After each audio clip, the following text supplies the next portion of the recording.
Empowered greetings, friend. This is Delatorro McNeal II coming to you from the wealthiest place in the world. It's not Wall Street. It's not Main Street. It's not in Africa where they have diamond mines. And it's not in the Far East where they've got oil in the ground. Many, many years ago, a brilliant man by the name of Dr. Myles Munroe used a metaphor that I will never forget when he was talking to an audience and in his book. He talked about the fact that the wealthiest place on earth is not Wall Street or Main Street. It's not with the big banks. It's not where you got diamond mines or oil in the ground, but the wealthiest place on earth is right here. The graveyard, the cemetery. Because here you're going to find people who have been buried. And unfortunately, their gifts, their talents, their abilities, their skills, for many of the folks here, had to go to the grave with them. That metaphor so powerfully impacted my life that I wrote a book about it many years ago called Robbing the Grave of Its Greatness. 8 Steps to Birthing Your Best Right Now. Because we all know the reality. You know, I've heard it said many times before that, you know, the saying is that you can be here today and gone tomorrow. Well, the truth is you can be here today and gone today. That's why we have to live our dreams, y'all, right now.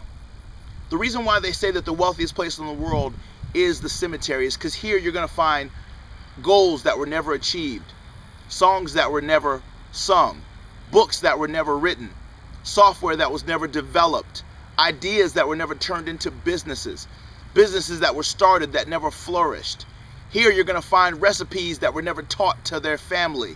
So that grandmother that had that sweet potato pie recipe that nobody could make but grandma, now that recipe is in the casket with grandma.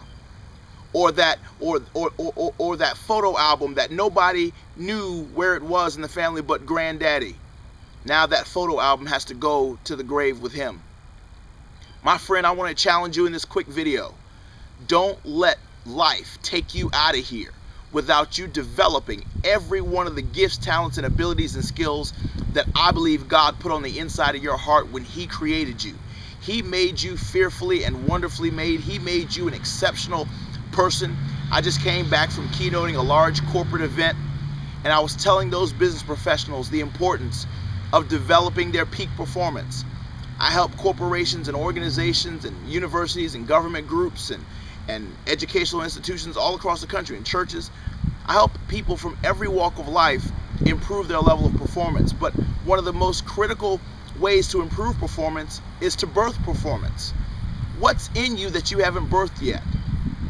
What goals, dreams, visions, and aspirations are you holding on to because you're trying to develop them on your own? You know, that baby is only supposed to stay in your stomach for 9 months. After that, the baby has to be birthed, and you got to actually let the baby grow up outside of your womb. Some of you all need to let go of some of the things that are inside your head and in your heart and go ahead and mature those gifts and talents and abilities so that the world can be blessed and impacted by them. Here lies the souls of many people who made incredible impacts and changed the world in amazing ways.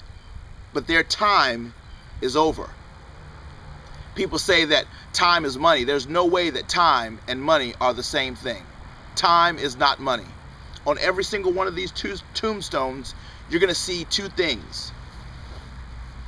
The date that a person was born and the date that they died. In between those 2 dates is a symbol. If time was money, you'd be able to replace that dash with a $sign. And you can't do that because life's not over when your money's over. Life is over when your time is over. And for these folks here, and for people all across the world who have come to this place, their final resting place, their time is over. But guess what? You are wealthy because you're watching this video, which means you're on the other side of the grass. I've heard it said like this: every day above ground is a good day. I double dog dare you to change your attitude, change your mindset. I double dog dare you to not let this thing called death take you out of this thing called life without you living. I know plenty of people that exist, but they just don't live. Are you living a full, flourishing, fragrant-filled life? Or are you just existing? Are you going to work every day on Monday and you just can't wait till it's Friday? Are you fast-forwarding through life? Or are you taking life one day at a time and really giving your best every day of the week, no matter what day it is?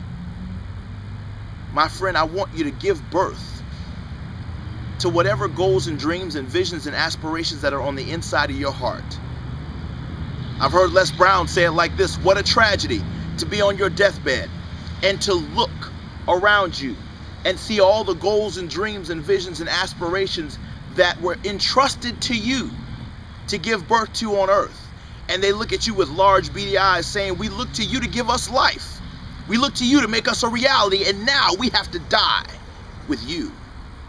My friend, God trusted you with those gifts and talents and ideas. And my question is, what are you going to do with them? Do me a favor, rob the grave. Do me a favor, bankrupt the casket. Do me a favor, as Dr. Myles Munroe would say, live full and die completely empty. Guys, I've never seen it. I've never seen a U-Haul behind a hearse, which means none of us can take any of it with us. If you dig down 6 feet, you're going to find a person. You're not going to find a car, a house, a 401k. You're not going to find a gated community. You're not going to find a website. You're not going to find social media. You're not going to find any of this stuff that we use to define who we are. Because naked we came and naked we will return back to the earth. So at the end of the day, it's not about all that stuff. Although it's wonderful and it's great. There's nothing wrong with having nice things. The problem is nice things having you.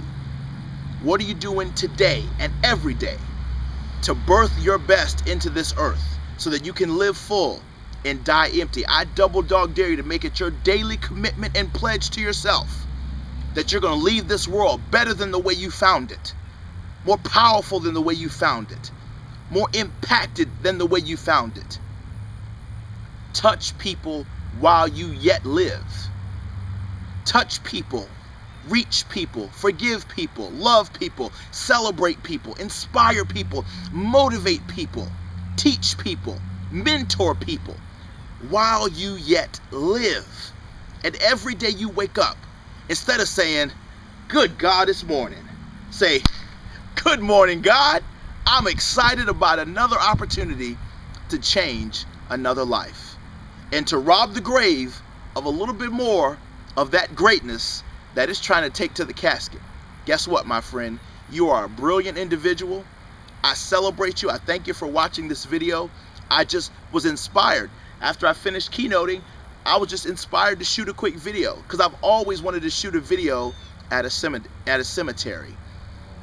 And although my heart goes out to every single one of the families of the people that are here, my spirit goes out to all of the folks who have lost loved ones. I'm encouraged to know that every single one of these tombstones represents somebody who God entrusted with gifts and talents and abilities and skills to touch this world and make it better. And because people came before us and made this world better, it's our obligation to do the same. So whatever your profession is, whatever your industry is, whatever your pedigree is, it does not matter.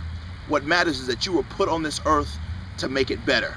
So every day with your actions, with your reactions, with your response, and with your ability, I double dog dare you to touch this world and let us all marvel at who you are and whose you are and the gift called you.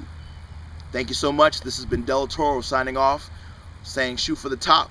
It's the bottom that's overcrowded. And as Dr. John Maxwell would say, in order to lead an army of many, you got to start by leading an army of one. Lead yourself well today, and do me one final favor. Build your own dreams, or somebody else is going to hire you to build theirs.